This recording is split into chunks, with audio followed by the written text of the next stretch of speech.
Você já olhou para o céu noturno e sentiu um arrepio na espinha? Aquela sensação de que não estamos totalmente sozinhos neste universo vasto e escuro? Imagine essa sensação, mas amplificada 1000 vezes. Imagine não apenas uma luz solitária e fugaz, mas um espetáculo completo testemunhado. Não por 1 nem por 10, mas por centenas de pessoas. Tudo ao mesmo tempo. O que você faria? Como você reagiria? Você fugiria com medo, ou ficaria paralisado, hipnotizado pela visão impossível se desenrolando acima de você? Esta não é a cena de abertura de um filme de Hollywood. Esta é uma história real, um evento documentado que deixou uma comunidade inteira abalada. Você está pronto para ouvir o que aconteceu? Hoje vamos desvendar as camadas de um dos mais surpreendentes avistamentos em massa de OVNIs da história. Não estamos falando de uma fotografia granulada ou de um vídeo tremido e desfocado. Estamos falando do testemunho coletivo de mais de 200 pessoas comuns. Nossa história nos leva à ilha de Colares, no estado do Pará, Brasil. O ano é 1977.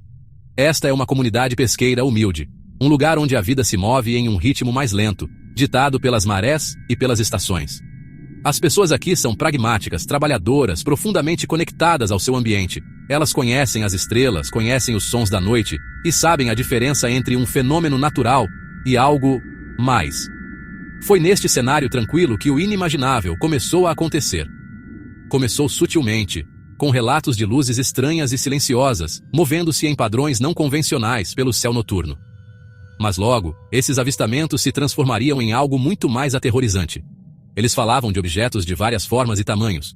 Alguns eram como charutos luminosos, outros em forma de disco. Alguns eram descritos como esferas brilhantes. Objetos que se moviam com uma inteligência e agilidade que desafiavam as leis da física. Pairavam silenciosamente, às vezes por horas, lançando um brilho misterioso sobre as casas e o rio abaixo. O fenômeno se tornou tão frequente que os moradores locais deram-lhe um nome: chupa-chupa. O apelido surgiu do aspecto mais assustador: feixes focados de luz, que as testemunhas alegavam poder prejudicá-las fisicamente. Para entender verdadeiramente o impacto do incidente de Colares, precisamos ouvir as vozes daqueles que estavam lá. Vejamos o relato da doutora Welaide Carvalho, a médica local que estava de plantão durante o auge do fenômeno. Ela atendeu dezenas de pacientes que chegaram ao seu consultório em pânico e com mal-estar físico, dores de cabeça intensas, tontura, dormência e uma profunda sensação de fraqueza. Muitos deles tinham marcas estranhas na pele, parecidas com queimaduras e pequenas perfurações dispostas em padrões circulares. Como profissional de saúde, ela estava cética a princípio.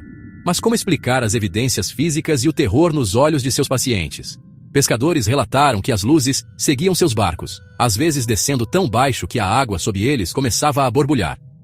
Um agricultor chamado Alfredo descreveu ter se escondido debaixo da cama com sua família, enquanto um objeto brilhante e zumbindo pairava sobre sua casa por uma eternidade. Essas não eram pessoas em busca de fama, eram indivíduos aterrorizados tentando proteger suas famílias. Houve relatos de desmaios e histeria em massa em partes da comunidade. Muitas outras pessoas, particularmente mulheres, relataram experiências semelhantes, o que levou ao apelido de chupa-chupa. Seria isso uma forma de colheita de energia? Um exame médico bizarro? Ou algo completamente diferente? Algo tão alienígena que nos falta vocabulário para descrevê-lo?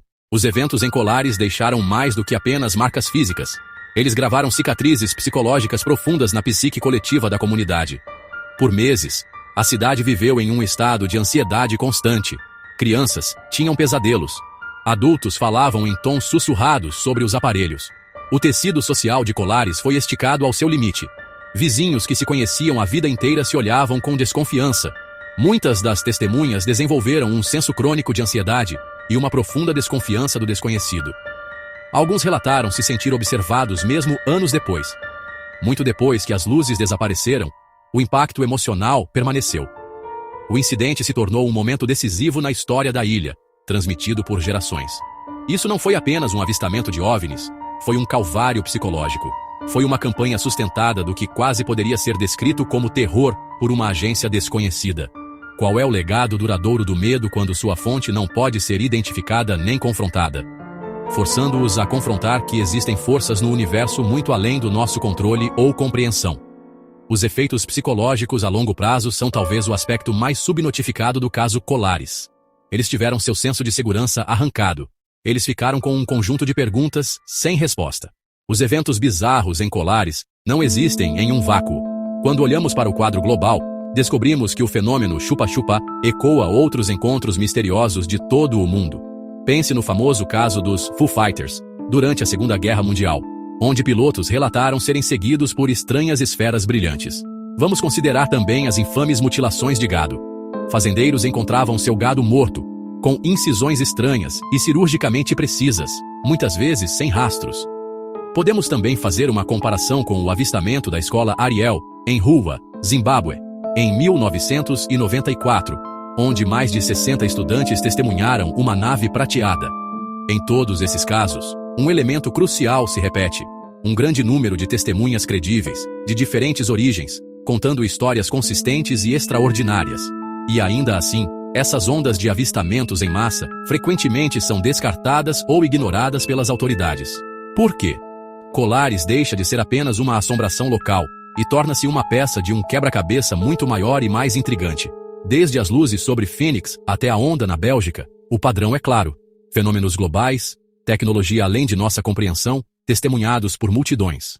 Naturalmente, quando um evento dessa magnitude ocorre, a busca por uma explicação racional começa. Céticos e autoridades propuseram teorias convencionais. Poderia o chupa-chupa não ter sido nada mais do que uma forma incomum de raio globular? O raio globular aparece como uma esfera brilhante, mas geralmente dura apenas segundos. Certamente não explica meses de atividade sustentada e os efeitos físicos relatados. Nem explica marcas de queimadura e anemia.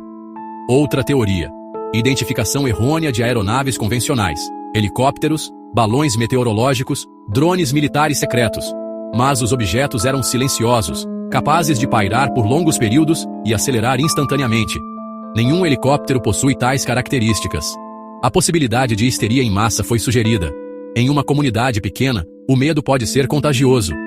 Mas como explicar ferimentos físicos consistentes em dezenas de vítimas? Cada teoria talvez explique uma fração dos relatos, mas nenhuma explica a totalidade. A longa duração da onda, os padrões de voo inteligentes, as marcas físicas e o grande número de testemunhas coerentes. Ficamos diante de um profundo mistério. A situação em Colares ficou tão grave que o prefeito enviou um apelo urgente à Força Aérea Brasileira. Este é um ponto de virada. Em resposta, a Força Aérea lançou uma investigação ultra-secreta, Operação Prato, liderada pelo capitão Uirangê Bolívar Soares Nogueira de Holanda Lima. Por quase 4 meses, militares se estabeleceram na ilha, armados com câmeras, filmes e equipamentos de vigilância para documentar e entender a fonte das luzes. O pessoal militar tornou-se testemunha do fenômeno. Documentaram objetos em filmes e fotografias. Desenharam as naves e anotaram padrões de voo. Concluíram: não eram balões meteorológicos nem gás de pântano. Eram objetos voadores não identificados, estruturados. As fotografias e filmagens da Operação Prato são algumas das provas oficiais mais fortes. Porém, o relatório final foi classificado e a investigação encerrada abruptamente. Muitos documentos foram desclassificados, mas muito está censurado. Parágrafos apagados, páginas faltando. Por que tanto segredo? Se fosse algo natural, por que classificar? Décadas se passaram desde que o chupa-chupa aterrorizou a ilha de Colares. Os shows noturnos cessaram, mas os ecos daqueles meses permanecem. A história virou lenda local. Para os que viveram, não é folclore, é memória. Mas a comunidade ficou sem explicações oficiais, sem um pedido de desculpas. Não é uma única testemunha ou foto duvidosa. Testemunho convergente de mais de 200 pessoas. Prontuários médicos documentando lesões. Uma investigação militar formal. O capitão Rolanda deu depoimentos e documentou o fenômeno. Anos depois, após uma entrevista reveladora, ele foi encontrado morto. A causa oficial? Suicídio. Isso gerou muita especulação. O silêncio e os documentos censurados alimentam a especulação. Autoridades sem ideia ou autoridades que sabem e ocultam. Qual possibilidade é mais assustadora? Juntas, essas evidências são difíceis de descartar. Fotos, filmes, depoimentos, prontuários médicos e uma investigação militar. E ainda assim sem explicação pública. O mistério aprofunda-se. Não é só sobre luzes no céu. É sobre verdade, segredo e o nosso lugar no cosmos. Viajamos juntos ao coração de um mistério aterrorizante e profundo. Ouvimos as vozes das testemunhas, vimos as marcas físicas e examinamos as evidências da Operação Prato. Agora, depois de ouvir tudo isso, a pergunta final fica com você. No que você acredita que aconteceu sobre os céus de Colares em 1977? Foram apenas truques de luz, uma série de coincidências amplificadas pelo medo e histeria coletiva? Ou foi algo mais? Tecnologia secreta avançada, Um fenômeno natural incompreendido? Ou realmente algo de outro mundo? Quero ouvir suas teorias, suas opiniões, suas perguntas. A verdade é um esforço colaborativo, e cada voz importa. Inscreva-se aqui no canal Grid Digital, curta o vídeo e compartilhe com amigos que amam curiosidades e tecnologia. Deixe seu comentário que iremos ler e lhe responder. Até a próxima, continue questionando.